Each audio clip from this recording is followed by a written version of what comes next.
Pagkaakyat ni Zofan ay nagtaka ito sa kanyang nakita. Sa itaas ay nakita niya ang isang napakalaking puno na nababalutan ng kakaibang kapangyarihan. Naisip niya na malamang ay isang mutated tree ang napakalaking punong ito.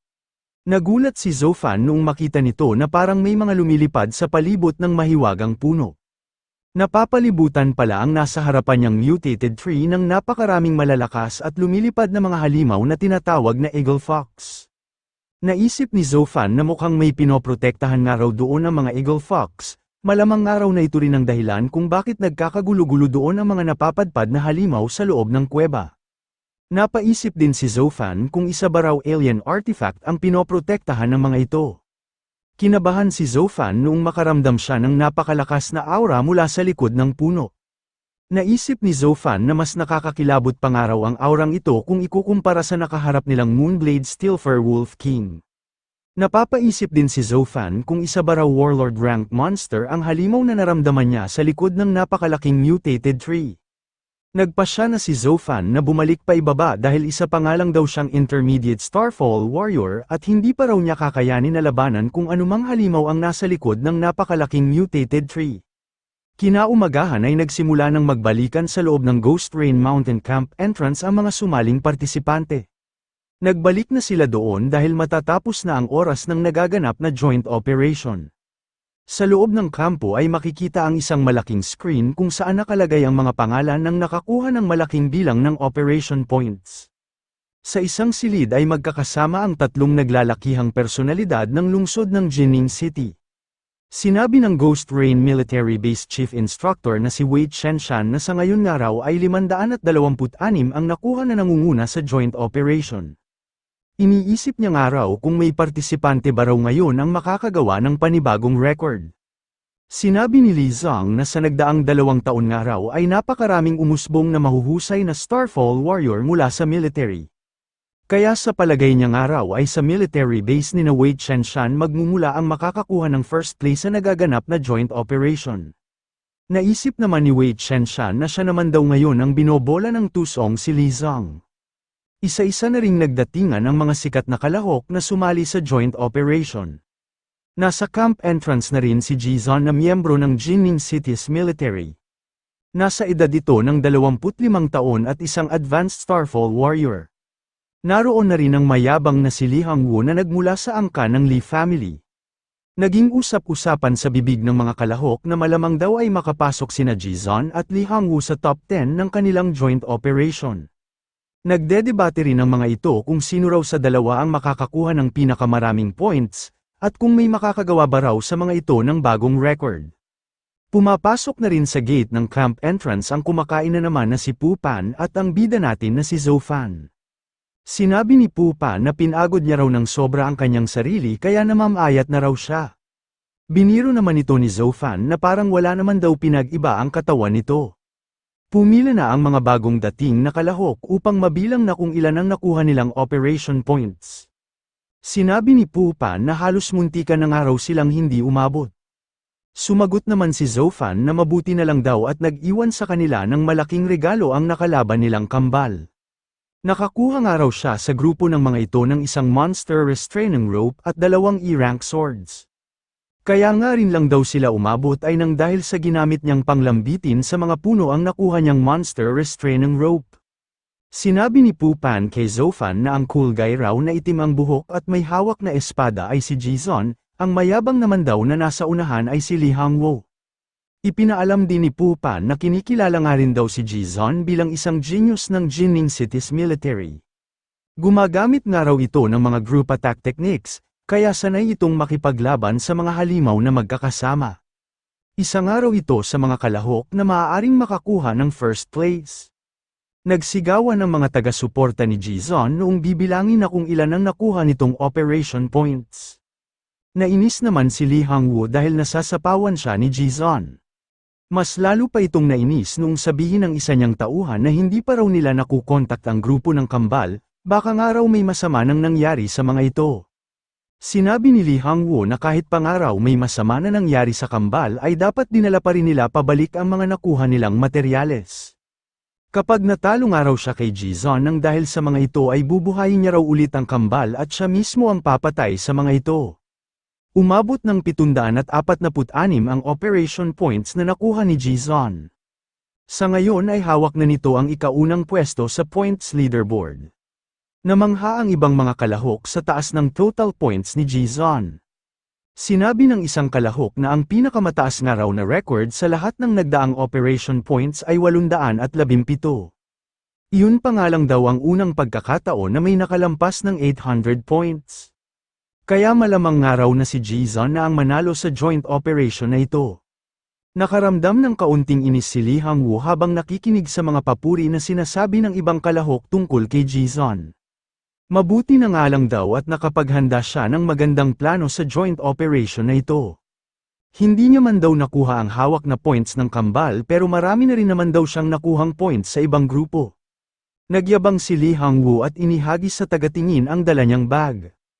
Sinabi ni Lee Hang-woo na bilisan nga raw ng mga ito ang pagbibilang dahil gusto na nga raw niyang umalis. Nagmadali naman ang mga miyembro ng military na tingnan ang laman ng bag ni Lee Hang-woo dahil alam nila na anak ito ng isa sa pinakamalaking pamilya sa kanilang lungsod. Umabot ng 813 ang operation points na nakuha ni Lee Hang-woo. Ngayon ay naungusan na niya si Jizon at nakuha na niya ang ikaunang pwesto. Nagulat naman ang mga nanunood na kalahok sa taas ng total points ni Lee Hang-woo. Mababasag ng araw sana nito ang dating record kung nakakuha pa ito ng 5 operation points. Sigurado ng araw sila na si Lee Hang-woo na ang makakakuha ng first place, at kikilalanin na rin daw ito bilang pinakamahusay na genius ng kanilang Jining City. Niyabangan ni Lee Hang-woo si Jizon na mataas nga rin daw ang nakuha nitong puntos, kaso nga lang daw ay mas mataas pa rin ang sa kanya kaya siya na raw ang magiging first place ng kanilang joint operation. Hindi na pinatulan ni Jizon ang pagyayabang ni Lee Hang-woo at dumiretso na siya ng paglalakad upang hindi na niya ito marinig. Matapos makita ang itsura ng nagyayabang na si Lee Hang-woo ay sinabi ni Zhou Fan na parang kilala niya raw ito.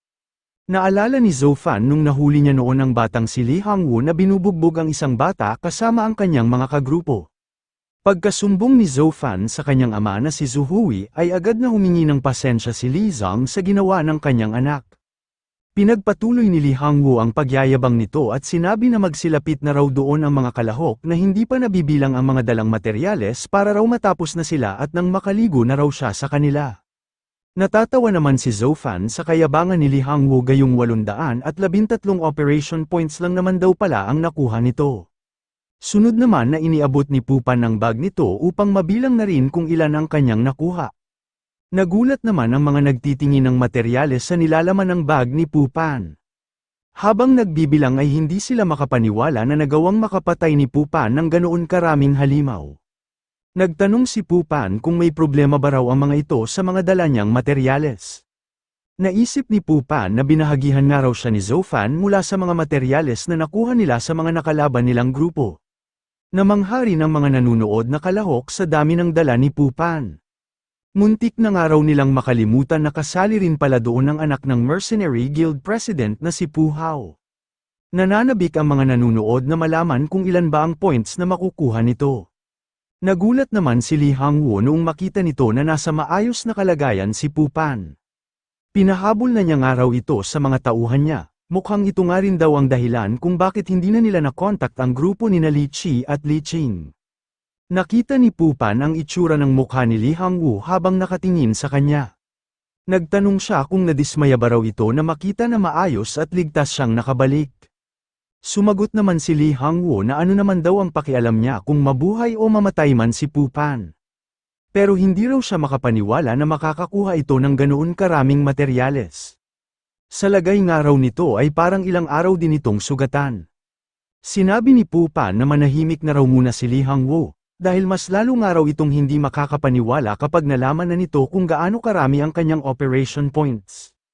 Nagtanong si Pupan sa nagtitingin ng materyales kung tapos na ba raw ang mga itong magbilang. Sumagot naman ang lalaking nagbibilang na pakihintay pa nga raw ng kaunti dahil napakarami nga raw nitong dalang materyales. Matapos ang ilang minuto ay natapos ng bilangin ang mga materyales na dala ni Pupan. Ang total nga raw ng nakuha nito ay 835 operation points. Gulat na gulat ang mga sumaling kalahok sa taas ng points ni Pu Pan. Ibig sabihin daw noon ay nalampasan na nito si Li Hangwu at ito na ngayon ang may hawak ng first place. Sinabi rin ng isang kalahok na nakalimutan na ba raw ng mga ito na 817 points ang pinakamataas na points sa lahat ng nagdaang joint operation. Ibig sabihin rin daw noon ay nakagawa si Master Pu Pan ng bagong record. Mukhang ito raw talaga ang totoong genius ng kanilang Jining City. Inasar ni Pu Pan si Li Hangwu at sinabi na malamang nga raw ay hindi nito inasahan na mahihigitan niya ang score na makukuha nito. Hindi pa naman daw niya na ibibigay kanina ang bag niya tapos nagyayabang na raw agad ito. Sumali rin sa pang-aasar si Jizon at sinabihan si Li Hangwu na napasobrang araw ang tiwala nito sa kanyang sarili. Pagkalapit ni Jizon ay binati rin ito si Pu Pan, sinabi niya rin na hindi niya nga raw inasahan na ito pala ang makakakuha ng first place. Halos mapikon na si Li Hangwu sa pang-aasar ng dalawa sa kanya. Sinabi na lang ni Li Hangwu na manguna man daw ngayon si Pu Pan sa kanilang joint operation, pero wag daw itong makakalimot na bantayan at ingatan ang likod nito. Pinagpatuloy ni Pu Pan ang pang-aasar kay Li Hangwu at sinabi na halata na raw sa mukha nito ang labis na pagkapikon. Pero mali raw ang sinabi ni Li Hangwu na siya na ang first place. Paano niya nga raw makukuha ang first place gayong hindi pa nabibilang ang laman ng bag ng kanyang kaibigan? Siniko ng mahina ni Pu Pan ang katabi niyang si Zhou Fan. Sinabi niya dito na ilabas na nga raw nito ang mga dala nitong materyales upang makita na ng lahat kung sino talaga ang totoong boss. Nagtanong si Li Hangwu kung sino ba raw ang kasama ni Pu Pan. Hanggang sa maisip niya na parang pamilyar daw sa kanya ang lalaking ito. Nagtataka rin si Jizon kung sino ito at kung miyembro ba raw ito ng Mercenary Guild. Matapos patingnan ng mga dala niyang materyales ay nagpasalamat si Zhou Fan sa mga lalaking nagtingin at nagbilang nito. Ipinaalam ng isang lalaki na tapos na raw ang kalkulasyon ng mga materyales ni Zhou Fan. Nakakuha nga raw ito ng 810 operation points. Natawa naman si Li Hangwu matapos marinig ang bilang ng operation points ni Zhou Fan. Ito na ba raw ang ipinagyayabang ni Pu Pan, mas marami pa nga raw ang points niya sa lalaking ito. Hindi nga raw sapat ang 810 operation points para makuha nito ang first place. Sumagot naman si Pu Pan at sinabihan si Li Hangwu na bakit ba raw napakamainipin nito. Sinabi ni Pu Pan na ilabas na raw ni Zhou Fan ang itinatago nitong materyales. Nilabas na nga ni Zhou Fan ang itinatago nitong malaking pangil ng halimaw. Sinabi niya sa nagtitingin ng materyales na tingnan rin daw ng mga ito ang dala niyang pangil. Sinabihan ni Pu Pan ang nagtitingin ng materyales na tingnan daw nito ng mabuti ang pangil na dala ng kanyang kaibigan. Sinabi rin ni Pu Pan na pangil nga raw ito ng isang D-rank Monster King at nagmula nga raw ito sa Moonblade Steelfur Wolf King. Tinanong ni Pu Pan kung gaano raw kalaki ang puntos na katumbas nito. Pinaalala niya rin na baka raw mapagkamala ng mga nagtitingin na nanggaling lang ang pangil na dala ni Zhou Fan sa isang ordinaryong D-rank monster. Sinabihan naman ni Li Hangwu na tigilan na raw ni Pu Pan ang mga walang saysay na sinasabi nito. Alam ba raw nito kung gaano kalakas ang isang D-rank monster king? Sa dami ng mga nanunood na kalahok ay wala rin halos sa mga ito ang makapaniwala sa mga sinasabi ni Pu Pan. Pero kung totoo man daw na nanggaling nga ito sa isang D-rank monster king, isa na nga raw ito sa pinaka-nakakamanghang pangyayari sa lahat ng naganap na joint operation. Lalo na nga raw at halos maihahalin tulad ang isang D-rank monster king sa lakas ng isang warlord rank monster. Sinabi ng nagtitingin na dalawang miyembro ng military na wag nga raw mag-alala si Pu Pan dahil titingnan nga raw nila ito ng mabuti. Inilagay na ng isang lalaki ang dalang pangil ni Zhou Fan upang matingnan kung saang halimaw nga ito nagmula. Nagulat ang nagtitingin na lalaki noong makita nito sa kanilang appraising equipment na sa Moonblade Steelfur Wolf King nga nanggaling ang pangil na ito. Nakita nga rin daw ng appraising equipment na isa nga itong D-rank Monster King base sa natitira nitong enerhiya. Hindi naman makapaniwala ang kanina lang ay puro pagyayabang ang alam na si Li Hangwu. Paano nga raw mangyayari na makakapatay ang lalaking kasama ni Pu Pan ng isang D-rank Monster King? Hindi rin makapaniwala si Jizon na bukod sa kanila ay may isa pa palang nagtatagong genius na kasali sa kanilang joint operation. Sa tingin niya nga rin daw ay napakabata pa nito at wala pa sa 20 ang edad nito. Natuwa si Zhou Fan noong makumpirma na nagmula nga sa isang D-rank Monster King ang pangil na dala niya. Nagtanong siya kung ilang points ba raw ang makukuha niya doon. Sumagot naman ang lalaki na ngayon pa nga lang daw nangyari na may nagdala doon ng ganoong klase ng materyales, kaya hindi pa nga raw nila alam kung ilang points ang katumbas nito. Kailangan daw muna nila itong ipaalam sa kanilang boss upang ito ang makapagbigay ng desisyon. Nagulat ang lahat nang may magdala doon ng isang pangil na nagmula sa isang D-rank Monster King. Lalo na't hindi pa nga raw ito nangyayari noon sa lahat ng naganap na joint operation. Naisip ni Lee Hang-woo na paano nga raw mangyayari na makakapatay ang napakabatang Starfall Warrior ng isang D-rank Monster King. Nakakapagduda nga raw ang lalaki na kasama ni Pupan. May biglang napansin si Lee Hang-woo habang nakatingin sa mga materyales na pinatingnan ng ating bida. Parang kasama nga raw doon ang mga materyales na inireport sa kanya ni Li Chi at Li Ching bago sila mawalan ng contact sa grupo ng mga ito. Hanggang sa naisip ni Lee Hang-woo na malamang nga raw ay sina Pupan at ang kasama nitong lalaki ang pumatay sa grupo na pinamumunuan ng kambal. Nakaramdam ng matinding inis at galit si Lee Hang-woo dahil ninakaw nga raw ng dalawang ito ang kanyang mga points. Hindi niya nga raw mapapatawad ang dalawang ito. Mas lalo pa itong nagalit noong maisip nito na siya nga raw pala dapat ang makakakuha ng first place. Humiyaw si Lee Hang-woo at sinabi na nandaya raw ang lalaki na kasama ni Pupan. Paano nga raw ito makakapatay ng isang D-rank Monster King gayong isa lang naman itong intermediate Starfall Warrior? Gusto niya nga raw na imbestigahan ng military ang lalaking ito. At dahil walang gumalaw sa mga miyembro ng military, inutusan ni Lee Hang-woo ang mga kasama nitong tauhan na hulihin raw ng mga ito ang lalaking kasama ni Pupan. Natawa ang dalawa sa kapangahasan ni Lee Hang-woo. Sinabi ni Zhou Fan na napakalakas nga raw ng loob ni Lee Hang-woo na mag-utos para hulihin siya.